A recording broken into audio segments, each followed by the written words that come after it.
Let's move on to the third passage. So, on 7th May 2020, a major leakage of styrene gas was reported from the plastics manufacturing plant LG Polymers located on the outskirts of the Visakhapatnam city.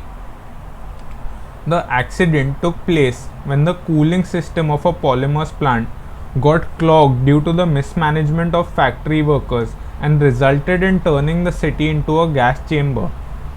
The gas which leaked was styrene gas, which is a hazardous chemical under Rule 2E plus Entry 583 of Schedule 1 of the Manufacture, Storage and Import of Hazardous Chemical Rules 1989. First principle is the polluter pays principle. The doctrine of polluter pays is well established principle of environmental law, which places an obligation of compensating the damage to the people who ought to reimburse it and also have the capacity to disburse it. The principle explicitly affirms that the person who damages or destructs the environment has the absolute obligation to bear the cost of ameliorating the environment.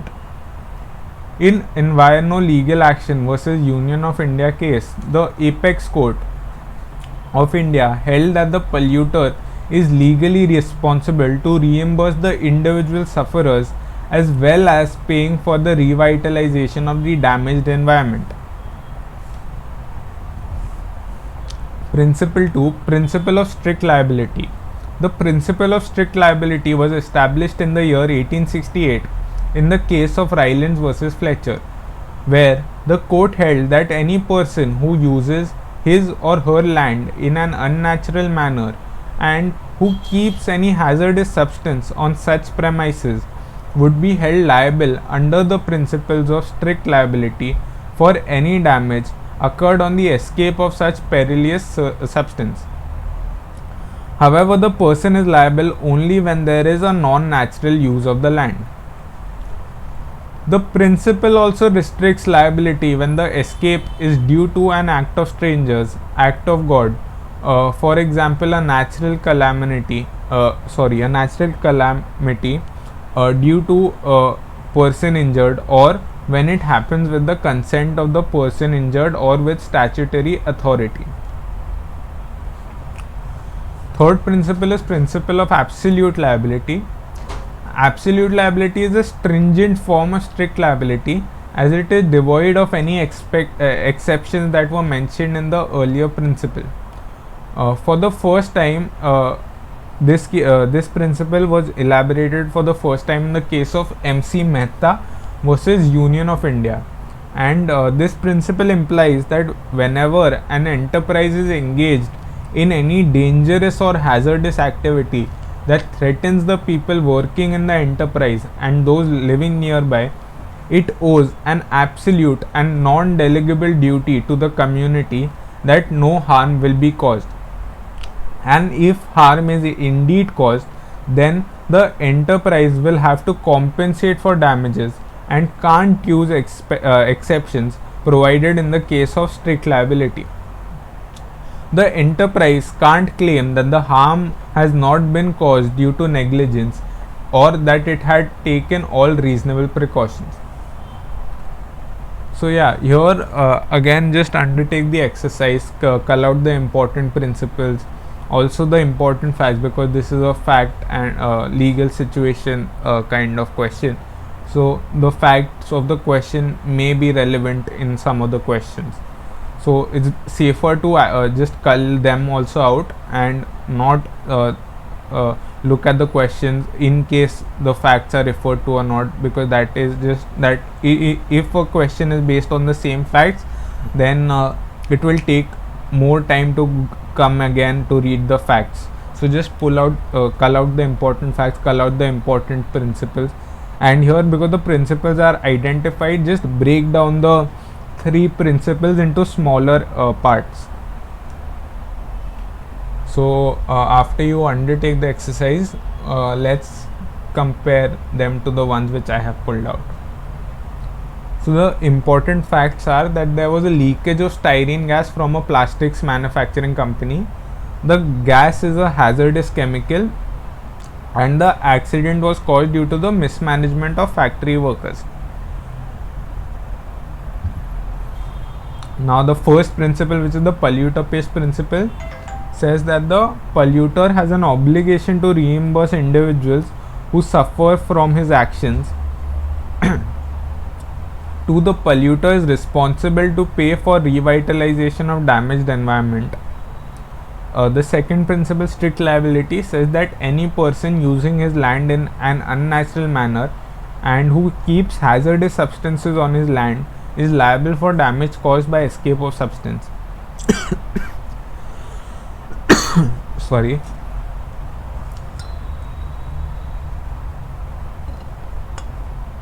And there are certain exceptions to this rule.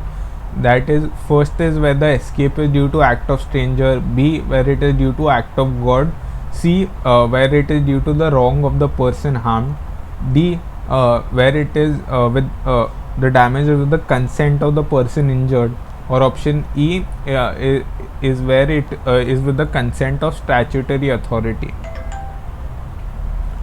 The third principle is the absolute liability principle. This applies where the enterprise is engaged in a dangerous or hazardous activity and which threatens people, and in such a case, if any harm is caused, then there are no exceptions and the company will have to pay damages. So now let's move on to the first question. Under which of the following principles will the company LG Polymers be liable? So yeah, here it says A polluter pays principle, B strict liability, C absolute liability, or D all of the above. So here if you look at the facts of the case and then you look at the essentials of the three principles, the correct option is option D, all of the above, as the essentials of all the three principles are met by the factual scenario. For example, if we go back, there was pollution caused, so the company has to reimburse for that. Option 2, the company was using the land in an unnatural manner and the gas which leaked was a hazardous substance as given in the facts. And also option C is the same. Absolute liability is also met for the same reason. It was engaged in the manufacturing of hazardous gases, and thus when that gas escaped, absolute liability will also apply. Thus the correct option is option D. The next question, as per the polluter pays principle, LG Polymers will be liable to pay A, amount of money for restoration of environment only, B, amount of money for restoration of environment and compensation to individuals who suffered the loss, C, compensation to the victims, or option D, none of the above. So this is a easy question. The facts, we've pulled this out in the principles. Just look at the important points which you have written down, and the correct option should be clear to you. Just attempt it, and the correct option is option B, as the essentials of the principle 1 tells us that polluter will be liable to pay for damage caused to persons due to the injury caused to the persons, as well as paying for the revitalize the environment. Thus option B is the correct option. Next question, a company ABC Limited operates an industrial chemical plant in the city of Azad Nagar. Due to an earthquake on July 22nd, the valves of the reactor in the plant get damaged, due to which the operators could not properly transport the hazardous gas for chemical vaporization, resulting in the gas leakage. The gas leakage resulted in the death of 12 workers of the plant and also some people living nearby the plant. In this situation, in order to decipher the liability of ABC Limited, choose the best option. A. ABC Limited can be held liable under the principles of strict liability, absolute liability, and polluter pays principle as well. B. ABC Limited can be held liable under polluter pays principle and absolute liability, but can be exempted under the rule of strict liability. C. ABC Limited will not be liable under any of the principles. Or option D. ABC Limited will be held liable under strict and absolute liability, but principle of polluter pays will not be applicable to this situation. So an easy way of solving this question is just look at the important points which we pulled out. Look at the three principles and just see which of the three principles have any exceptions to them. And the option is very clear. So if you've done that, you know that the correct option is option B, because act of God is only an exception for principle 2, which is the principle of strict liability, and that is what option B tells us, that polluter pays and absolute liability will apply, but you may be exempted under strict liability because the damage was caused due to an earthquake. Thus B is the correct option. So the next question, the argument of LG Polymers that they did not know that the styrene gas could leak. A is a strong argument and can reduce their liability under the polluter pays principle. B is a strong argument and can reduce their liability under the strict liability principle. C is a weak argument and will not help in reducing liability under any of the principles. D is a weak argument but may help in reducing their liability under the strict liability principle. So again, is this argument given in the passage as an exception to any of the principles? If it is, then it may be a strong argument for one of those. If it is not, then it is a weak argument for any of the principles, correct? So just look at the important points, and again this is a easy question, and the correct option is option C, as the passage did not tell you that this argument can be used to reduce your liability under any of these principles. The next question, XYZ is a company operating a pesticide factory in the city of Rampur. On one day, due to the negligence of factory staff, there is a leakage of the pesticide gas, as a result of which many pests and insects which feed on the plantation crops in the nearby farm are killed. There is no harm caused to the people living nearby or the workers of the pesticide factory. However, the leakage was so humongous that it reduced the quality of air in the city, causing breathing problems for the people living around in the area. In this case, A, XYZ will be absolutely liable but not strictly liable. B, XYZ will not be liable under the strict and absolute liability principles because the leakage only killed pests and insects. C, XYZ's liability under strict and absolute liability principles will depend upon the inquiry as to whether the leaked pesticide gas was a hazardous substance or not, and XYZ will be liable under polluter pays principle. Or option D, XYZ will not be liable under the polluter pays principle. Again, just look at the important points, look at the essentials of the three principles, and the correct option is, this is also an easy question according to me. So just attempt the question and just look back at the principles which we have pulled out, and I hope you got the correct option, and the correct option is option C, because just eliminate the other questions, right? If you are not sure of the correct option, just go by a step of elimination, because the facts of the question clearly said that there was damage to the environment. The essential of polluter pays principle says that if there is a damage to the environment, you are liable. So only one of these principles is actually saying that I will be liable under polluter pays principle. So just on the basis of that, you can select option C. Hence option C is the correct option. Again, strict and absolute liability will depend on the inquiry, because the facts of the question do not mention whether the gas is hazardous substance or not. This is also covered by the option, but the main thing is, like, the absolute easiest way of choosing this option is because you know for certain that he has to be liable under polluter pays principle, and only one of the options is giving you that option. Like, only one of the options is saying that he will be liable. Thus option C is the correct option. So let's go to the next passage.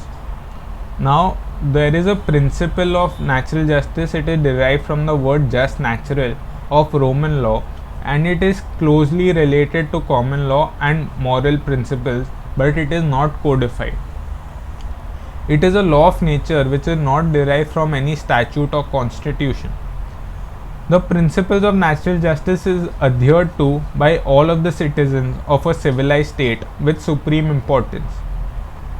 Natural justice simply means to make a sensible and reasonable decision making procedure on a particular issue. Sometimes it doesn't matter what is the reasonable decision, but in the end what matters is that the procedure and who all are engaged in taking the reasonable decision. It is not restricted within the concept of fairness. It has different colors and shades which vary from the context. Basically, natural justice consists of 3 rules.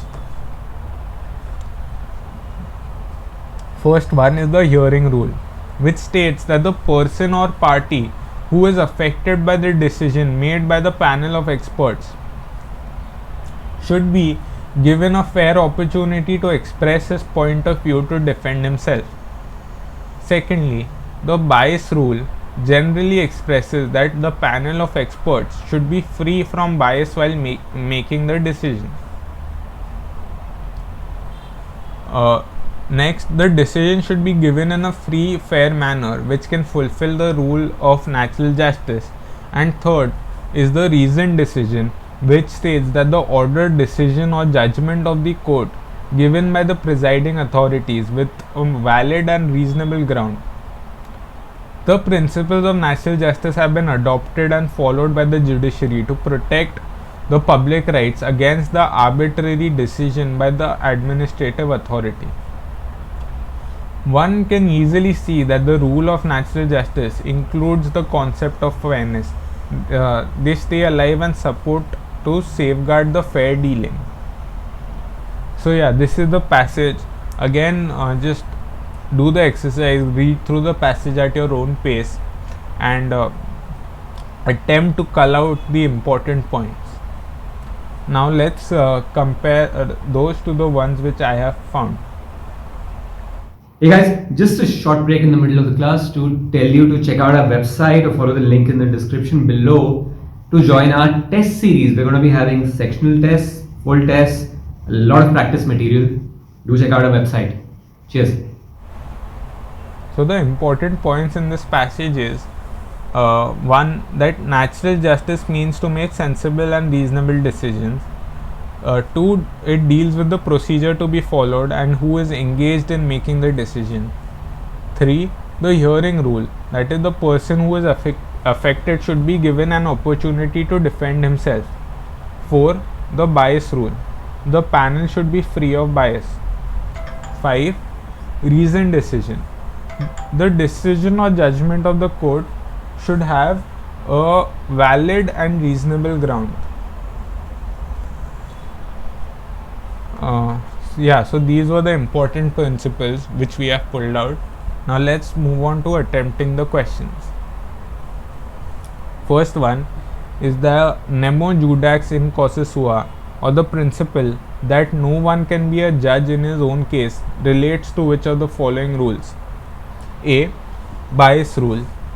B, reasoned decision rule. C, hearing rule. Or D, all of the above. So in this question, just apply your mind. If I am a judge in my own case, then what is the problem? I can still give a reasoned decision. I can still afford a proper hearing. but there can never be a surety that the decision I come to is free from bias, correct? Thus, the correct option is option A. The next one is that Mr. X is a public servant employed in a PSU, and Mrs. Y, who is the wife of Mr. X, is also an employee of the same PSU.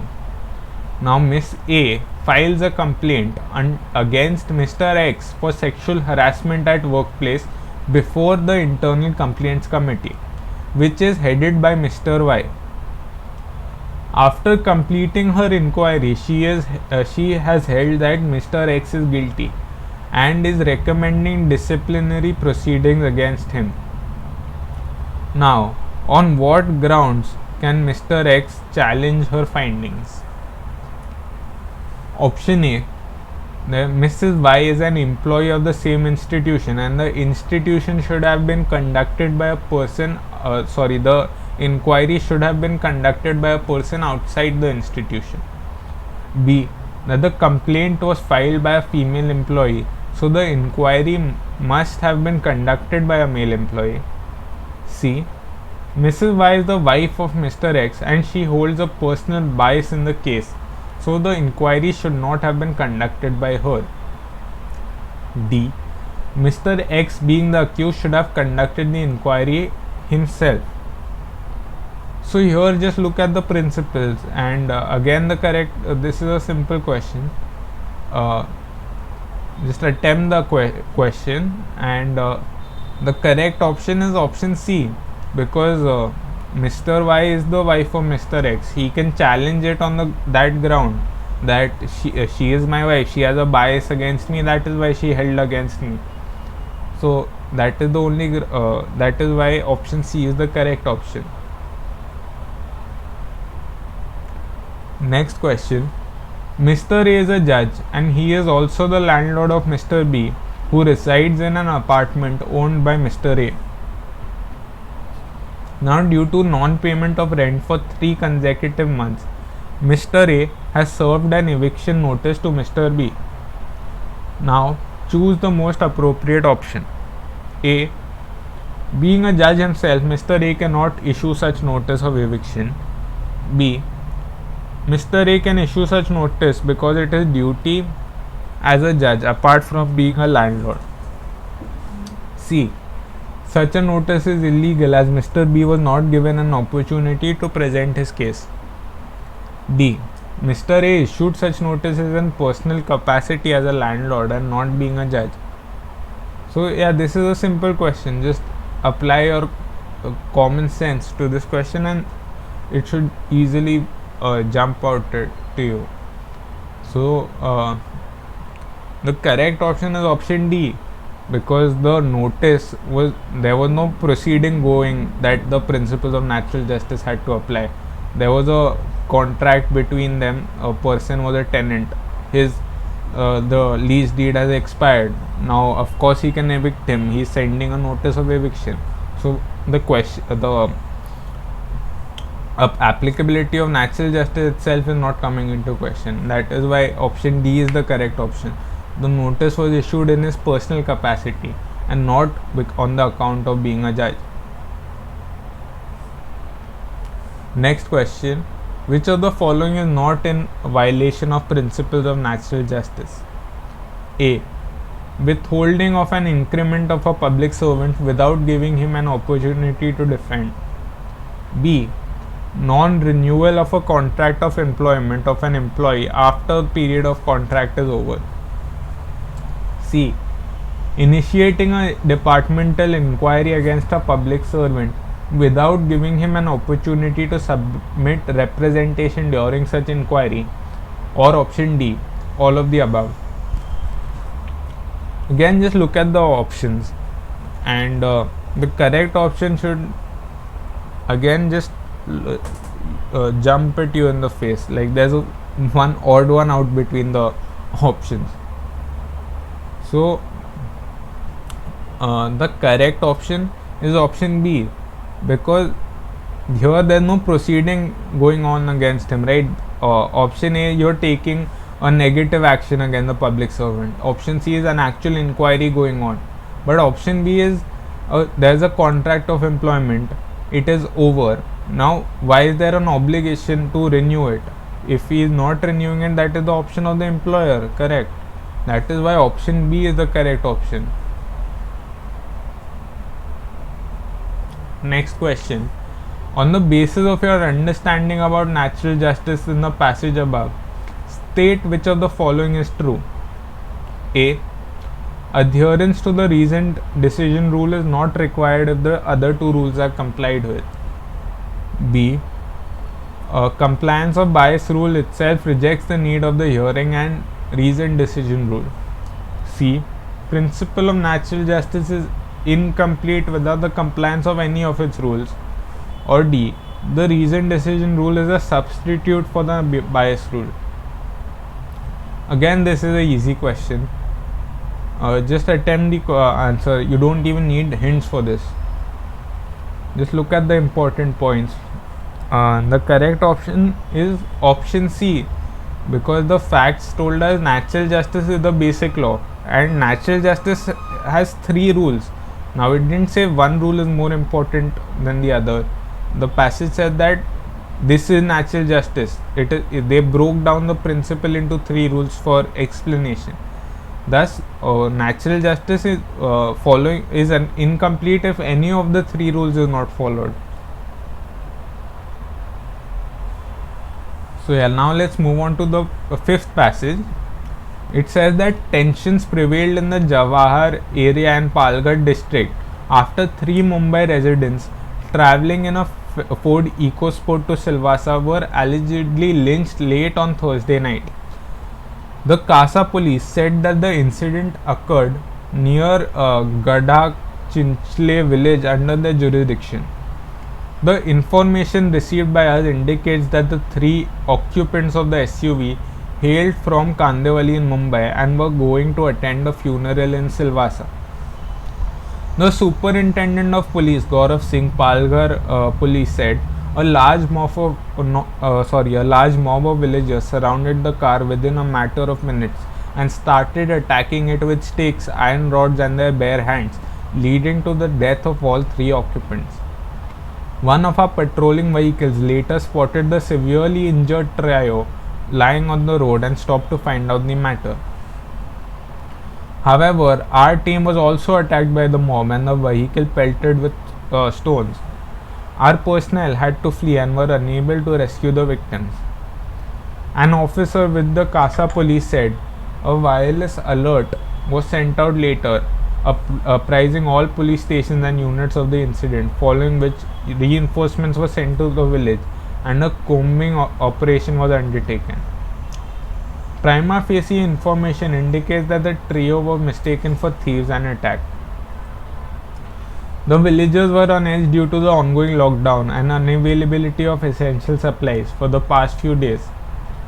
Several rumors have been doing the rounds on social media about thieves and dacoits targeting villages on the highway. As a result, villagers have been patrolling the highway and stopping late night travelers on suspicion, the officer said. So yeah, this is the passage. This is a public policy passage. So just look at the important facts given. There are no principles given in this passage. So the important points are that the 3 persons were lynched. Police were also attacked when they tried to intervene. Villagers were on edge due to lockdown, and the rumors on social media that the thieves and dacoits are targeting villages. So these are the important points which were mentioned. Now let's go to attempt the questions. A. Which of the following statement given below justifies the criminalization of mob lynching? A.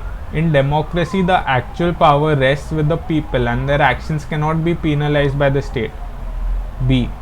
There is no law in India which specifically prohibits mob lynching and therefore it is a justified act of the people. C. It is impossible to punish the wrongdoer in cases of mob lynching. Or option D. Violence cannot be a tool to implement the will of the majority and such actions are a failure of the state. So this is a very simple question. The question asks you to choose the correct option which justifies criminalization. There is only one option which is justifying criminalization of mob lynching. So the correct option is option D, because the other three are saying it is impossible to criminalize mob lynching, and two are in fact justifying the offense of mob lynching. Thus option D is the correct option. Next question, which of the following statement justifies the criminalization of mob lynching as a distinct offense apart from murder? A. The offense of murder is committed by a single individual, but mob lynching involves a large group of individuals. B. When violence is committed by a mob, it creates a situation of terror and anarchy, having the potential to disturb the public peace for a longer period. C. Mob lynching is an offense which supports the idea of might is right and it cannot be accepted in a democratic society.